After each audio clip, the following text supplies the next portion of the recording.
Una investigación exhaustiva y seria de los asuntos de política pública y gobernanza del país se analizan desde el observatorio. Porque los temas de impacto ya están bajo la lupa y los analizamos desde el observatorio.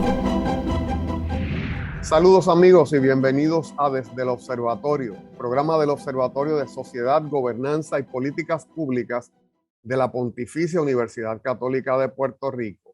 Les habla el doctor Hernán Vera Rodríguez, director del observatorio, y como todos los lunes me acompaña la doctora Jennifer Castellanos Barreto, ayudante del director del observatorio. Saludos, Jennifer. Saludos, doctor Vera. Es un gusto volver a estar con usted nuevamente aquí desde el observatorio con todos los retos que hemos enfrentado por estos días tras el paso del huracán Fiona. El día de hoy estaremos presentando un tema bastante interesante, justamente alineado a la crisis que estamos viviendo en Puerto Rico. Hoy tenemos un tema el cual titulamos Apagones, Servicio Eléctrico y Políticas Públicas. Y para ello, por supuesto, tenemos dos invitados especiales, al doctor Cecilio Ortiz García y a la profesora Marla Pérez Lugo. Bienvenido, doctor Cecilio, bienvenido, doctora Marla Pérez. Muchísimas gracias por tenerme aquí. Saludos, Cecilia y Marla. Un placer tenerles por acá. ¿Nos das algunas notas biográficas de los compañeros, Jennifer? Claro que sí. El doctor Cecilio Ortiz es profesor y director del Departamento de Asuntos Públicos y Estudios de Seguridad Global en la Universidad de Texas de Río Grande. Posee un doctorado en políticas públicas y administración pública de la Universidad del Estado de Arizona. Por los pasados 20 años ha estado realizando investigaciones sobre justicia ambiental y energética en Puerto Rico, análisis de política energética en Puerto Rico y análisis de modelaje de gobernanza de sistemas descentralizados de electricidad, principalmente en tecnología renovable como fuentes de generación energética. Y por su parte, la profesora Marla Pérez Lugo es catedrática en el Departamento de Sociología de la Universidad de Texas del Valle de Río Grande, dicta cursos graduados en el programa de estudios de desastres en dicha universidad y posee 15 años de trabajo estudiando la aceptación social de la energía renovable. Además, es miembro de múltiples juntas de asesoras del NHI y de la EPA. Le damos entonces la bienvenida nuevamente a este espacio a los doctores. Bienvenidos, doctor Vera. Sí, para mí es un placer volver a tener a estos dos compañeros, dos colegas con los cuales nos unen muchísimos lazos, ¿verdad? Y muchísimas amistades en común. También porque a mí me parece que Cecilio y Marla se unen a un grupo de personas visionarias que hace más de una década se dedicaron a estudiar la fragilidad del sistema eléctrico en Puerto Rico y las opciones que existen, ¿verdad?, viables para tener unos sistemas fuertes de energía eléctrica y además para que se basen en fuentes renovables. Así que me parece que, ¿verdad?, forman parte de un grupo de personas que llevaron a cabo trabajos pioneros en esa época. Aunque están en la Universidad de Texas del Valle del Río Grande, donde tenemos muchos amigos también, pues hay que reconocer que han mantenido una vinculación con el país. Y precisamente, pues, por eso los invitamos en el día de hoy. Así que me gustaría, ellos han participado también, Jennifer, en uno de los foros que llevamos a cabo en el observatorio, cuando comenzábamos nuestros trabajos, y me gustaría, porque en aquel entonces el doctor Cecilio Ortiz comenzó con unas referencias históricas, por llamarlo de alguna forma, de la política energética del país. Así que me gustaría, Cecilio, que repasáramos alguna de esas notas que nos compartías en aquel momento.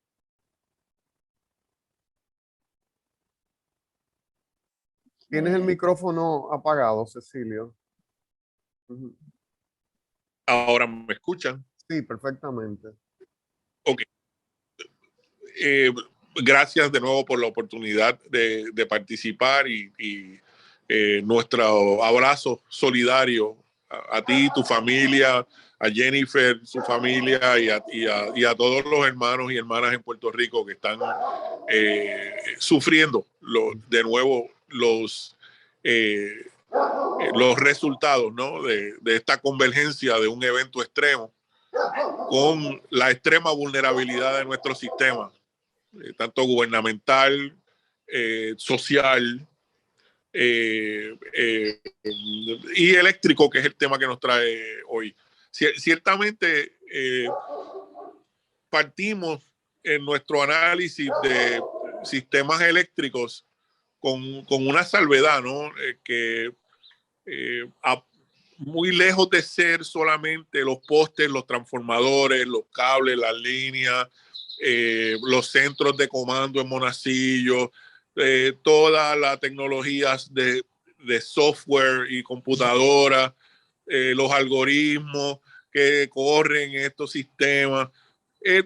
Parte del sistema eléctrico también es el ser humano y la conexión del ser humano con las tecnologías energéticas que a través del tiempo se han venido desarrollando. O sea, la tecnología es cultura y parte del desarrollo cultural del ser humano ha sido el lograr capturar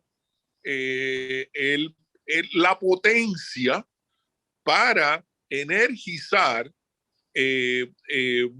una serie de actividades sociales que se han convertido ya en necesidad para la sociedad.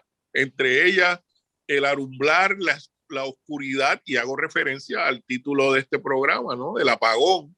Es una metáfora excelente porque desde la salud mental hasta la productividad económica, claro, dependen de la existencia de sistemas de alumbrado, y hasta la seguridad pública depende de la misma en vías de transportación y en general. Llamamos a los sistemas eléctricos sistemas sociotécnicos. Sí. Sociotécnicos, porque dan la conexión entre lo social y lo técnico en términos del desarrollo cultural del ser humano. Sociocultural, sociopolíticos, socioecológico, porque también estos sistemas tienen un impacto sobre nuestro paisaje ecológico. Y si nos remontamos, ¿no? a ese desarrollo a grandes rasgos en Puerto Rico, es esa necesidad eléctrica se concentraba en sus inicios en la actividad agrícola y en la actividad de desarrollo de capital en productos como la caña y otros que requerían de esa tecnología para lograr, ¿no? los objetivos de empresas que eran empresas privadas. Por lo tanto, al principio la generación eléctrica en Puerto Rico era privada en su génesis. Eso es bien importante. Y estaba, sí, y estaba, vamos a llamarla distribuida en base a los enclaves de producción en ese momento. Claro está, pues sabemos que tengo una jauría de lobos al lado aquí, perdonen. No te apures, cosas que ocurren en la grabación, seguro. Y creo que si están teniendo un cónclave ellos bastante importante, porque está sí. Pero atado a esos procesos y el desarrollo, vamos a decir, urbano, atado a esos enclaves de producción, también se desarrolló lo que en ese tiempo la tecnología existente era un alambrado público que ofrecía, ¿no? algo de iluminación a pueblos como Ponce, Mayagüez, pero siempre de manera privada y atado a la necesidad que tenía la industria en aquel momento de generar electricidad. ¿Qué pasa? Eso responde, ¿no? a lo que ahora los científicos llaman los imaginarios cómo la sociedad se imagina, se construye a sí misma como ente y un ente cómo funciona, cómo prospera, y la visión de prosperidad en ese momento estaba atada a la producción agrícola. Al pasar de los años, el desarrollo tecnológico trae otros modelos a los cuales Puerto Rico adviene pasada, ¿no? En el 1898, la invasión estadounidense en la isla. Y ese cambio continúa trayendo ese imaginario ahora bajo el peso de un paradigma que refuerza la colonialidad bajo esa conexión con los Estados Unidos.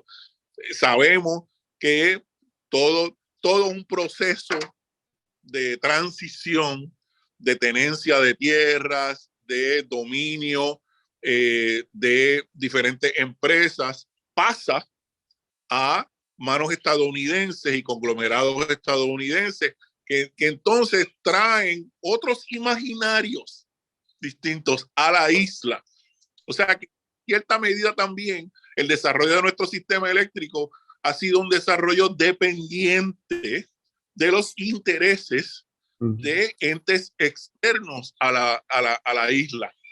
Pero no se queda ahí. Esos procesos históricos, pues, tienen que responder, por ejemplo, a procesos como las grandes guerras, la Primera, Segunda Guerra Mundial, y en esos procesos de guerra, y también entre medio la Gran Depresión de los 30, que también se vivió en Puerto Rico.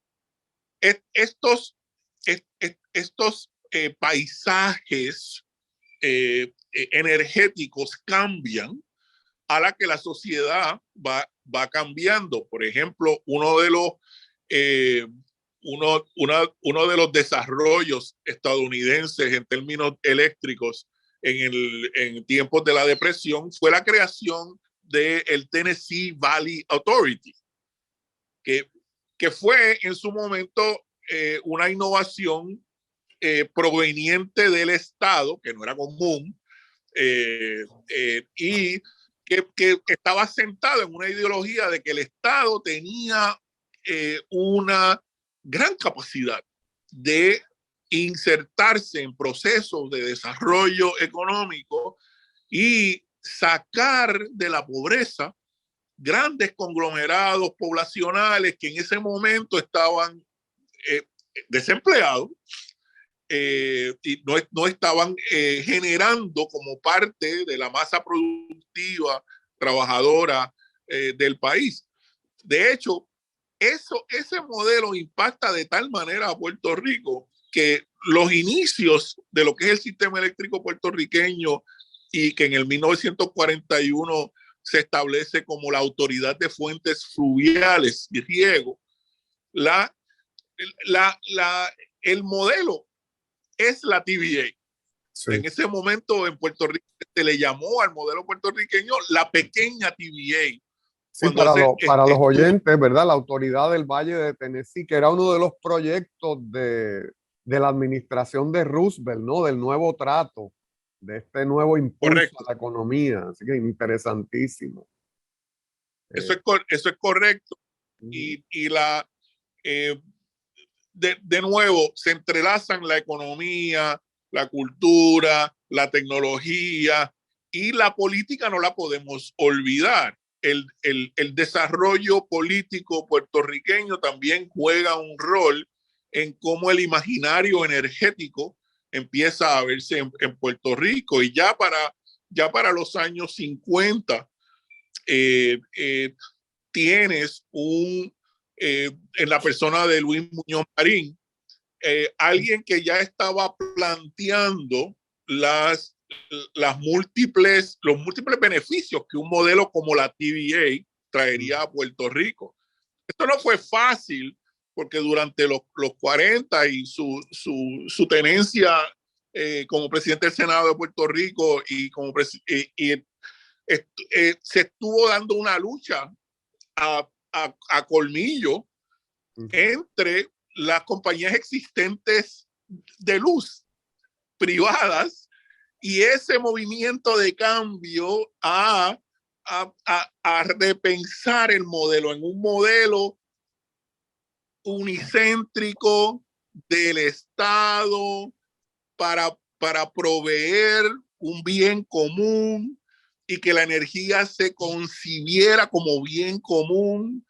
Y cómo tú le vendes a Puerto Rico ese modelo, pues se lo vendes diciendo y prometiendo primero que la energía iba a llegar a los lugares más recónditos del campo en Puerto Rico, que la energía era la metáfora más cercana a ese concepto que todos buscábamos de modernizar.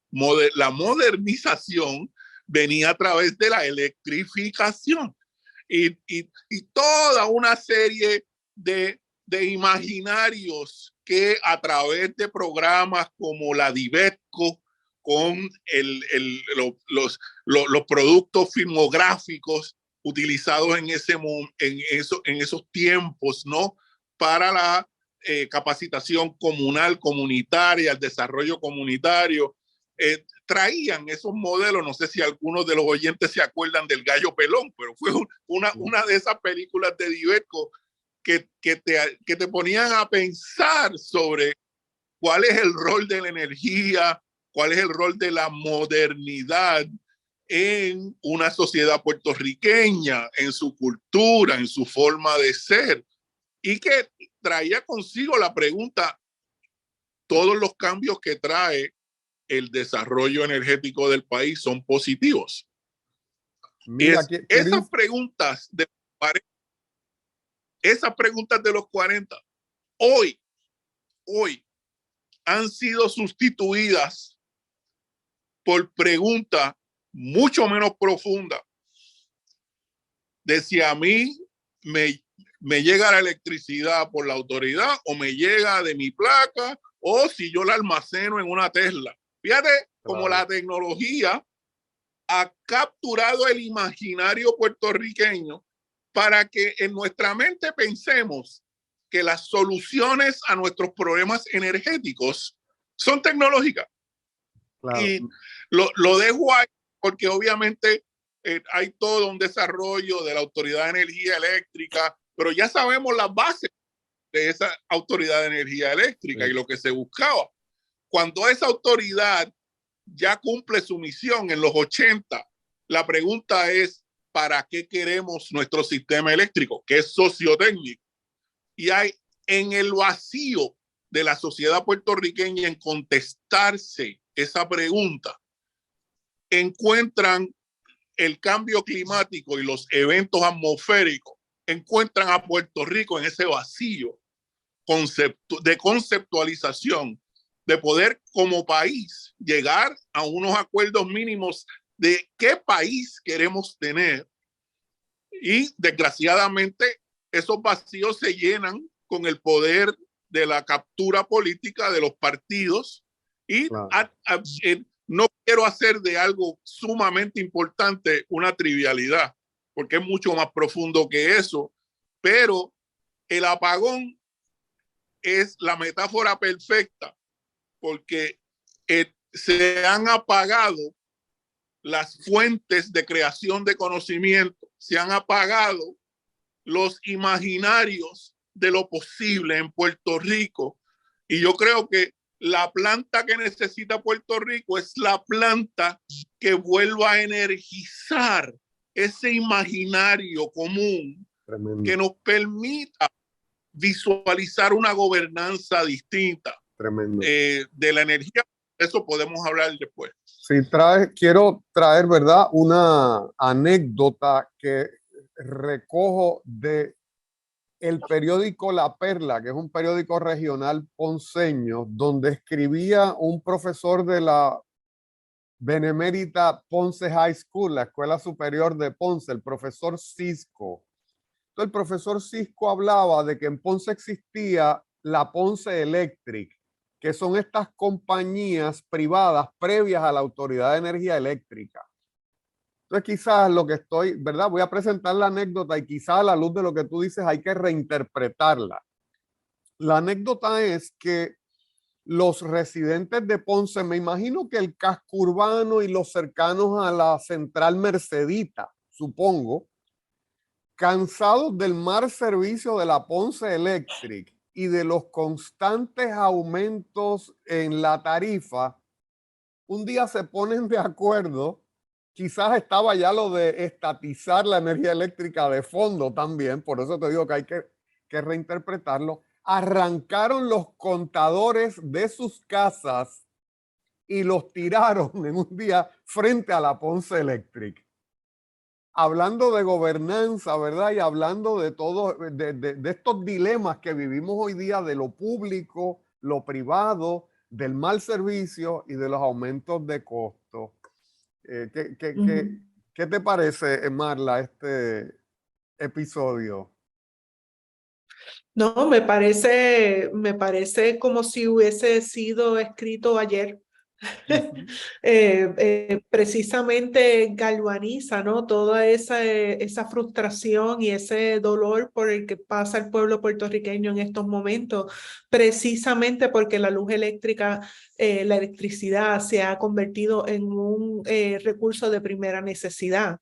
Pero ¿qué pasa? El sistema eléctrico de Puerto Rico no fue construido para satisfacer principalmente las necesidades del consumidor residencial, sino que fue construido para satisfacer las necesidades principalmente del consumidor industrial. Tremendo. Por eso es que es un sistema centralizado, en donde la generación es sumamente densa, en donde la generación se da en el sur, pero la mayoría del consumo está en el norte. Eso exige un sistema de transmisión y distribución que es sumamente complejo y sumamente expuesto al impacto de fenómenos atmosféricos.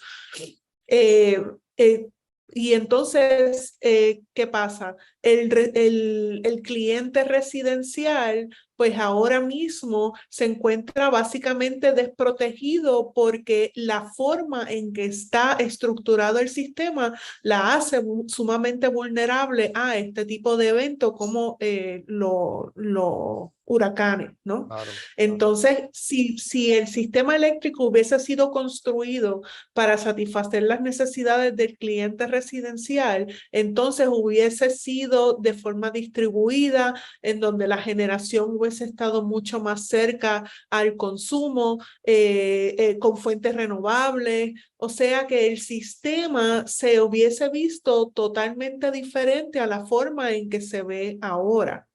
Excelente, y Marla. Entonces por eso parece? Es que el profesor... ¿Sí? Me parece que tenemos que hacer una pausa, así que amigos, volvemos en breve desde el observatorio con las reflexiones de la profesora Marla Pérez Lugo. Desde el observatorio. Amigos, estamos de vuelta desde el observatorio, hoy hablando con el doctor Cecilio Ortiz y con la doctora Marla Pérez acerca de apagones, servicio eléctrico y políticas públicas. En el segmento anterior quedamos con la profesora Marla Pérez acerca de información que ella nos contaba sobre la generación de energía eléctrica en Puerto Rico, principalmente para las industrias y no cubriendo las necesidades del pueblo o de las residencias como tal. Profesora, ¿le gustaría continuar con esta idea anterior? Seguro que sí. Básicamente el argumento que estaba planteando es que la forma en que está diseñado el sistema eléctrico beneficia más a las industrias a expensas del cliente residencial. Es más, los clientes residenciales subsidiamos a las industrias en el consumo de energía eléctrica, porque la tarifa del cliente industrial es más bajo que la tarifa del cliente residencial. Si el sistema hubiese sido diseñado para suplir las necesidades del consumidor residencial, la generación estaría más desconcentrada, los procesos de toma de decisiones también estarían más descentralizados, habría, por ejemplo, placas solares en los techos, porque estaríamos acercando la generación al consumo. Eso disminuiría las pérdidas y también aumentaría la resiliencia de nuestras residencias. Pero como diseñamos el sistema para satisfacer las necesidades del cliente industrial, pues entonces necesitamos economías de escala, necesitamos la generación bien concentrada, entonces necesitamos unos sistemas de transmisión y distribución bien complicados, ¿no? Para llevar la electricidad de punto A punto B con unos parámetros de reliability, que se me olvida cómo es que se dice reliability en español. Confiabilidad, con unos parámetros de confiabilidad que son muchísimo más altos para la industria que para la residencia. Una cosa también que quería mencionar es que en la década del 80, hasta la década del 80, la misión de la Autoridad de Energía Eléctrica era la de electrificar el archipiélago de Puerto Rico, ¿no? Como decía Cecilio, llevar la energía eléctrica hasta los rincones más recónditos de las islas. Pero cuando en la década del 80 se completa esa misión, pues entonces se crea un vacío, porque ya entonces no hay una misión clara para la autoridad y eso se presta para que entonces los dos partidos principales coopten el manejo diario de la Autoridad de Energía Eléctrica y básicamente la utilicen, ¿no? Como una alcancía y como una ficha en el proceso político, ¿no? De mantener o acceder al poder. Por ejemplo, todos nos acordamos cuando el exgobernador Luis Fortuño emitió bonos para así subsidiar el gasto o el consumo de energía eléctrica para garantizar ganar la reelección. En ese momento no funcionó, pero ese era el plan, ¿no? Subsidiar el consumo de la gente para entonces, para ganar el favor de la gente en las elecciones. Fíjate, yo creo, Marla, que ese cambio, ¿verdad? Vamos a decir, de visión o de política de la energía eléctrica, tiene que ver también con el cambio de paradigma en la administración pública, ¿verdad? En el cual se comienzan a insertar la ideología neoliberal. Y en la ideología neoliberal, pues el mejor gobierno es el gobierno más pequeño, donde se entiende que el gobierno debe dejar muchas actividades en manos de la empresa privada y por lo tanto se promueven procesos de privatización, amplios procesos de privatización. Recordarán que organismos mundiales como el Banco Mundial y como el Fondo Monetario Internacional, vamos a decir, condicionaba los préstamos a los países de América Latina a que asumieran estas políticas neoliberales, ¿verdad? Así que me parece que hay que ver esta situación de la Autoridad de Energía Eléctrica dentro de ese cambio de paradigma que ha llegado a Puerto Rico. O sea, nosotros llegamos a tener candidatos a la gobernación que decían que el problema era el gobierno. O sea, el problema de Puerto Rico es el gobierno. Entonces, si el problema de Puerto Rico es el gobierno, pues olvídate las corporaciones públicas. Sí que vemos, y traes un punto muy interesante, que es la politización, ¿verdad? De la Autoridad de Energía Eléctrica. Entonces, yo he dicho en algunos escritos y en algunas conferencias que lo que ha sido bueno para la democracia en Puerto Rico ha sido malo para su administración pública. Es decir, que el que haya más partidos políticos es bueno para la democracia porque todos los intereses están representados y todas las personas se pueden expresar, pero por otro lado el vaivén político ha posibilitado el que en Puerto Rico se utilizaran las corporaciones públicas para, vamos a decir, sembrar a los adeptos de nuestro partido y premiarlos con puestos bien pagos, tremendamente bien pagos en la administración pública. Así que pues se da toda esa serie de cosas, se da también la obsolescencia de nuestro sistema, ¿verdad? De Autoridad de Energía Eléctrica, la falta de mantenimiento, la cooptación por otros intereses como los intereses petroleros en el país. Así que, Cecilio, me gustaría que nos hablaras un poco de cómo ves esta inserción del modelo neoliberal en el manejo de la red eléctrica en Puerto Rico. Wow. Ciertamente ha trastocado de raíz no solamente el tema energético, sino otros temas particularmente que tienen que ver con infraestructura crítica, carreteras, hospitales, agua, sistemas de educación, donde hay una serie de tendencias que ese cambio paradigmático hace en la cultura del servicio público. Te voy a dar un ejemplo claro. Después de las administraciones de Fortuño, que estaba hablando la profesora, vinieron las administraciones de García Padilla, y luego Rosselló hijo, pero vimos cómo ante el descalabro fiscal que crea la bancarrota de la Autoridad de Energía Eléctrica, en cuyo devenir tuvieron que ver desde el gobierno federal hasta las agencias acreditadoras de bonos, la bolsa y los partidos políticos. O sea, esto es multinivel. Claro. Y ese cambio paradigmático es multinivel. Cosas como la hechura de las leyes que son un producto de los cambios en política pública. Empiezan a verse, a oírse, a saberse distintos. La búsqueda, por ejemplo, de tanto el senador Eduardo Batia como el senador Larry Selhammer en aquel momento, de, por ejemplo, profesionalizar la Junta de Gobierno de Prepa. Eso suena excelente bajo un discurso neoliberal.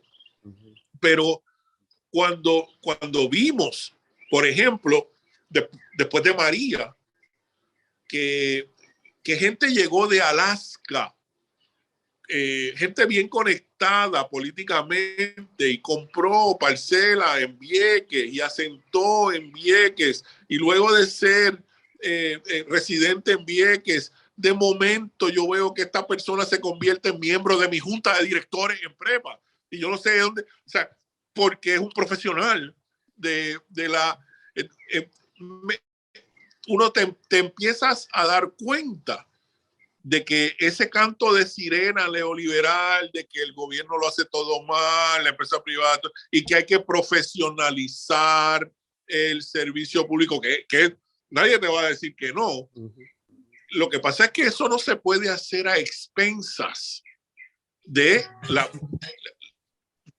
representatividad que es necesaria en organizaciones burocráticas. Esto es algo que la administración pública por muchos años lo viene gritando, pero ha sido imposible de parar de cara al empuje neoliberal.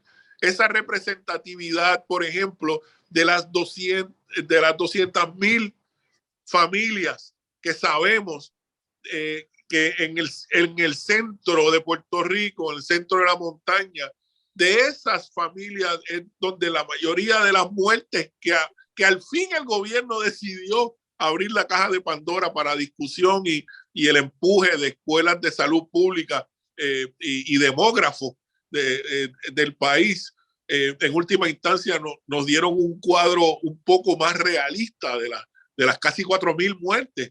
Ese tipo de ese tipo de representatividad hace 5 años no logró entrar al cascarón de la política pública de transición energética post María. Si hubiera podido entrar, nuestra narrativa hoy sería distinta. En los pasados 5 años hubiéramos gastado menos tiempo en un contrato con Luma y más tiempo en identificar la localización de esos usuarios de energía, mapear la logalización de familias con necesidades de efectos electrónicos para el cuidado de su salud, lograr que esas voces entren en la toma de decisiones energéticas es quizá el escollo más grande hoy en Puerto Rico para una verdadera transición a renovable. Y te digo, organizaciones como Cambio Puerto Rico, Amanecer, organizaciones que están ahora mismo en términos de política pública insertándose, porque como tú bien sabes, la política pública no es la ley. Claro. La ley es un producto de unos procesos de política pública y cuando miras la política pública como proceso, empiezas a entender cómo esos espacios decisionales son, en verdad, se pelean a muerte los intereses para lograr dominar ese imaginario que te estaba hablando, que es tan importante y que domina la discusión. Esos procesos de política pública en Puerto Rico hoy están cerrados. Y el candado lo tiene una juntilla de gobierno e intereses privados que no permiten a sectores de la sociedad puertorriqueña entrar a esa toma de decisiones. Esos viejos modelos de triángulos de hierro que enseñábamos en nuestro curso, esos viejos modelos ahora son reemplazados por modelos de redes y modelos de redes, en donde el aprendizaje entre personas que han vivido múltiples experiencias y su organización apoya la democratización de esos espacios de discusión. En Puerto Rico no estamos hablando así. Necesitamos entrar esas narrativas en nuestros cursos, necesitamos entrar esas narrativas en el discurso público y de esa manera apoyar a grupos que a duras penas están tratando de enfrentar estos grandes intereses del gas natural, estos grandes intereses de combustible fósil que continúan queriendo dominar de manera colonial la política pública energética. Y te dejo con esto, porque Marla y yo hemos ido múltiples veces al Congreso a decirle esto a comités congresionales, a reunirnos con staffers que en algunos son puertorriqueños y sufren con nosotros lo que estamos viendo y están dentro del estómago del monstruo. Las barreras que pone esa colonialidad a que se escuchen las voces que más lo necesitan son bien grandes. Te cito a nuestro congresista, desgraciadamente aquí en Texas, ¿cómo es que se llama, Marla? Gohmert. Louis Gohmert. Louis Gohmert, congresista de Texas. Búscalo, googlealo. Nos dijo en nuestra propia cara en una sesión que él entendía que Puerto Rico tenía que ser el Hong Kong de Estados Unidos, que sobre su cadáver Puerto Rico iba a ser 100% renovable porque nosotros necesitábamos ser el mercado más importante del gas natural. Bueno, norteamericano. Dentro de la lógica de Texas hace sentido. Es lógico, ¿no? Sí. Absolutamente. Claro. Marla, fíjate, este asunto, ¿verdad? De las carencias del sistema energético, los continuos apagones, tienen unos efectos fundamentales en otras áreas del quehacer de Puerto Rico. Los pequeños negocios que se afectan grandemente, la educación, la salud. Y ustedes han planteado, ¿verdad?, algunas alternativas como unos modelos más descentralizados de energía. Así que me gustaría, ¿verdad?, que dentro de los 5 minutos que nos quedan, pues mencionar algunas de estas alternativas que ustedes han planteado. Seguro, pero antes me Sí, gustaría también clarificar que aparte de estos sectores de la sociedad puertorriqueña que se ven tan afectados, ¿no?, por los apagones, hay un sector que usualmente no hablamos, pero es el más afectado y que somos las mujeres. Las mujeres somos las mayormente encargadas del manejo del hogar y cuando no hay electricidad o no hay agua, nos toca entonces hacer toda una serie de actividades que son mucho más pesadas por la falta de estas maquinarias, de estos equipos, ¿no? Por ejemplo, las máquinas de lavar ropa, las máquinas de lavar platos, los calentadores de agua, etcétera. O sea que cuando el agua llega a las 3 de la mañana y se va a las 6 de la mañana, somos las mujeres las que nos levantamos a las 3 de la mañana a lavar ropa. O sea que eso, esa desigualdad de género, pues también hay que tomarla en consideración. Sí, Marla, mira, tomando lo que acabas de decir, a mí me parece que este tema de los apagones vulnerabiliza a los más vulnerables, ¿no? Definitivo. Existen estas grandes asimetrías, ¿verdad? Las personas, los adultos mayores se ven terriblemente afectados, las personas con diversidad funcional se ven tremendamente afectados, las relaciones del norte y el sur, ¿verdad? El sur se ve más afectado que el norte. Así que esas asimetrías afloran, y como traes el asunto del género, pues también esas asimetrías sociales afloran y se profundizan ante esta situación. Así que gracias por traer ese tema. ¿Sí? No, lo que me gustaría comentar es que hay modelos alternativos para hacer el sistema eléctrico de Puerto Rico un poco más justo, un poco más equitativo, definitivamente más resiliente. Y hay grupos en Puerto Rico que han estado esbozando este tipo de alternativa, como por ejemplo el Grupo Cambio Puerto Rico, la propuesta de Cambio Puerto Rico, que es Queremos Sol, que se basa en la utilización de sistemas fotovoltaicos en techo, que se ha demostrado a través de modelaje que podríamos satisfacer el 100% de nuestras necesidades energéticas utilizando sistemas fotovoltaicos en techo. La cuestión es que habría que tener un poco de cuidado en términos de cómo se toman las decisiones relacionadas a este tipo de transición.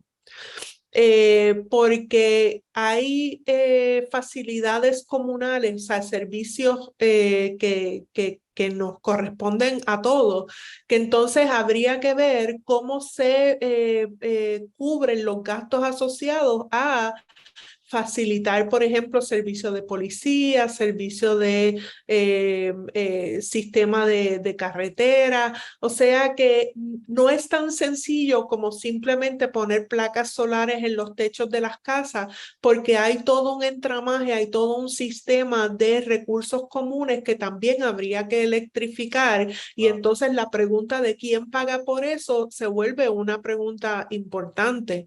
También otro tipo de alternativas serían los sistemas comunales. Como estaba diciendo el doctor Cecilio Ortiz, comunidades que se unen no necesariamente para tener sistemas fotovoltaicos en su techo, sino el compartir entre diferentes residencias la actividad de generación y la actividad actividad de almacenamiento. Pero ¿qué pasa? Eso trae unos problemas nuevos a la gobernanza de la comunidad.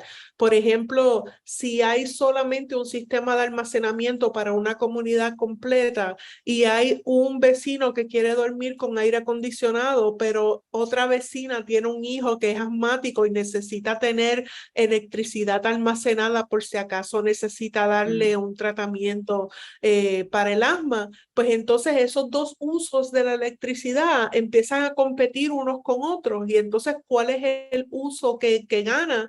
Pues eso es un asunto que hay que solucionar antes de emprender esta transición a la energía renovable.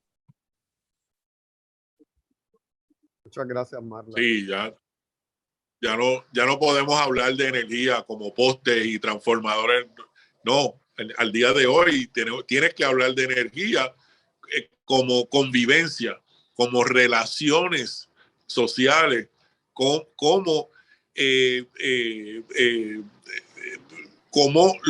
nuevas lógicas de acción colectiva, que yo no tenga que usar necesariamente el marrón, que es un método muy utilizado por la administración pública para lograr múltiples cosas, para tener acción colectiva en términos energéticos.